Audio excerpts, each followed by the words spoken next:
शेतकरी बंधूंनो नमस्कार। महाडीबीटीकडून एक अपडेट नुकतंच जाहीर करण्यात आलेला आहे। मित्रहो, शेतकरी बंधूंचा फार्मर आयडी आणि आधार हा महाडीबीटीकडून ब्लॉक करण्यात येणार आहे आणि त्यामुळे त्या संबंधित शेतकऱ्याला कृषी विभागाच्या किंवा शासनाच्या ज्या काही योजना असतील त्या लाभांपासून वंचित राहावं लागेल। मात्र यासाठी काय कारणं आहेत ही आज आपण या व्हिडिओच्या माध्यमातून जाणून घेऊयात। तत्पूर्वी आपण आपल्या शासन निर्णय GR या चॅनलवर नवीन असाल तर चॅनलला सबस्क्राईब करा आणि बेल आयकॉनला प्रेस करा, म्हणजे असेच नवनवीन आणि माहितीपूर्ण व्हिडिओ आपल्यापर्यंत सहज पोहोचतील। मित्रहो, महाडीबीटी प्रणालीमध्ये लाभार्थी निवडीमधील पारदर्शकता, लाभ देण्यामधील गतिमानता टिकून राहण्यासाठी विद्यमान लॉटरी कार्यप्रणालीऐवजी प्रथम येणाऱ्यास प्रथम प्राधान्य ही कार्यप्रणाली राबवण्यास शासन निर्णयाद्वारे मान्यता दिलेली आहे आणि हे सर्वांना माहीत आहे। आता महाडीबीटीवर आज अखेर जे प्रलंबित अर्ज आहेत ते अर्ज प्रथम येणाऱ्यास प्रथम प्राधान्य प्रणालीवर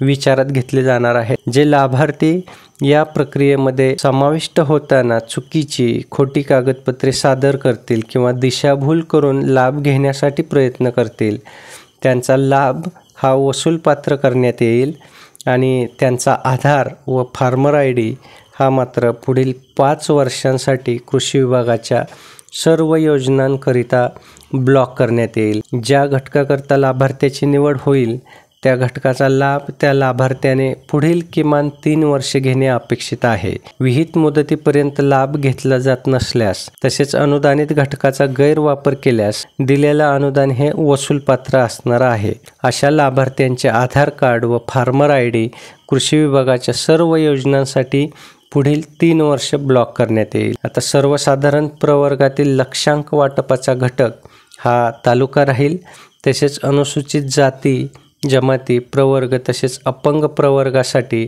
लक्षांक वाटपाचा घटक हा जिल्हा राहील। जी कागदपत्रे उदाहरणार्थ 7/12, 8 जातीचे प्रमाणपत्र शासनाच्या वेगवेगळ्या विभागांच्या ऑनलाईन पोर्टलवर उपलब्ध आहेत अशी कागदपत्रे API द्वारे उपलब्ध होऊ शकतात।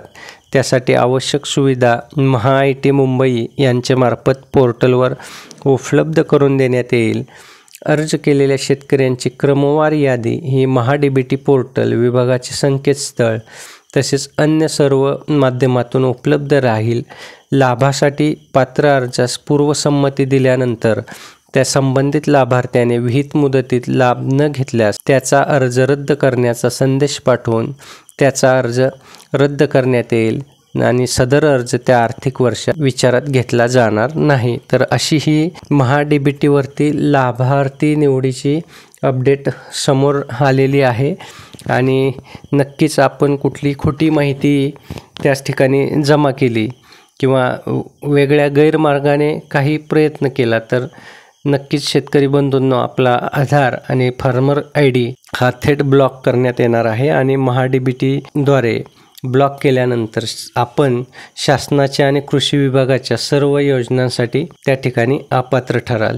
त्यामुळे कुठल्याही योजनेसाठी अर्ज दाखल करताना योग्य तीच आणि खरी माहिती आपण त्या ठिकाणी अपलोड करायची आहे, भरायची आहे, जेणेकरून आपल्याला शासनाच्या वेगवेगळ्या योजनांचा लाभ घेता येईल।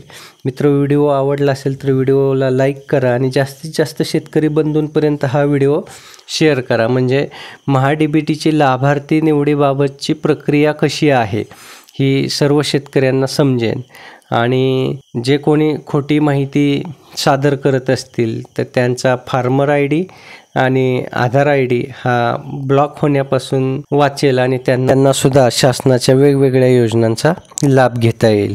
धन्यवाद।